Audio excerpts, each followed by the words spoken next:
Hello friends सकाଳ ନିତ୍ୟକର୍ମ ସାରି ମୁଁ ଆସିଯାଇଥିଲି ରୋଷେଇ ଘରକୁ ଦିନ ବେଳ ପାଇଁ ରୋଷେଇ ହବ। ଭାତ ତ ହେଇଗଲାଣି ମୁଗ ଡାଲିଟା ଟିକେ ଭାଜୁଛି ତ ଯୋଉଟା କି ଏବେ ଡାଲି ବନେଇବି ତାପରେ କ୍ଷୀରଟା ବି ଥଣ୍ଡା ହେଇଯାଇଛି ମୁଁ ଆଣିକି ଫ୍ରିଜ୍ ରଖିଦେଲି। ଏବେ ଯୋଉଟା ରୋଷେଇ ହବ ପରିବା ଟିକେ ବାହାର କରିକି ନେଇଯାଉଛି ପୋଟଳ ଆଳୁ ଭଜା ବନେଇଦେବି ଡାଲିଟା ବନେଇ ଦଉଛି ଡାଲି ବସେଇ ଦେଲା ପରେ ମୁଁ ପୋଟଳ ଆଳୁ କାଟିଦେବି।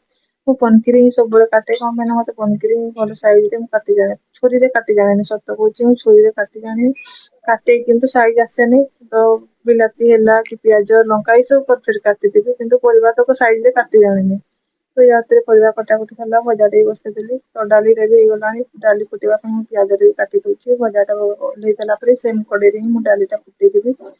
ତାପରେ ଟାଇମ ବି ଆସି ହେଇଯାଇଥିଲାଣି ଗୋଟେ ତ ସାଢେ ଗୋଟେ ବେଳକୁ ସିଏ ଆସିଯିବେ ତ ଗରମ ଗରମ ବି ହେଇଥିବ ଖାଇବା ମୁଁ ଯୋଉଦିନ ସେ ସିଫ୍ଟ ଯାଆନ୍ତି ସେମିତି ଲେଟ୍ ହିଁ ରୋଷେଇ କରେ ସବୁବେଳେ ତ ଘରେ ଆସିଲା ବେଳକୁ ଠିକ ରୋଷେଇଟା ସରିଯାଏ ସେ ଖାଇଦିଅନ୍ତି ଭଲ ଲାଗେ।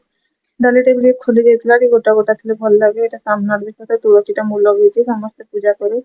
ମୁଁ ଗୋଟେ ପୂର୍ବ ଭିଡିଓରେ କହିଥିଲି ଏପଟେ ଜମା ଚାଷ ଷ୍ଟାର୍ଟ ହିଁ ହେଇନା ଦେଖିବାକୁ ଏଇଟା ଚାଷ ଜମି ଗୁଡା ବିଲକୁଲ ଚାଷ ଷ୍ଟାର୍ଟ ହେଇନି। ତ ୟା ଭିତରେ ସେ ବି ଆସିଯାଇଥିଲେଣି ଖାଇବା ପାଇଁ ଆମେ ବସିଯାଇଛୁ। ତ ଯଦି ମୋ ଭିଡିଓଟି ଭଲ ଲାଗେ ଗୋଟେ ଲାଇକ୍ କମେଣ୍ଟ ସେୟାର କରିବା ପାଇଁ ଭୁଲିବେନି। ତ ରହିଲି ଜୟ ଜଗନ୍ନାଥ ବାଏ ବାଏ।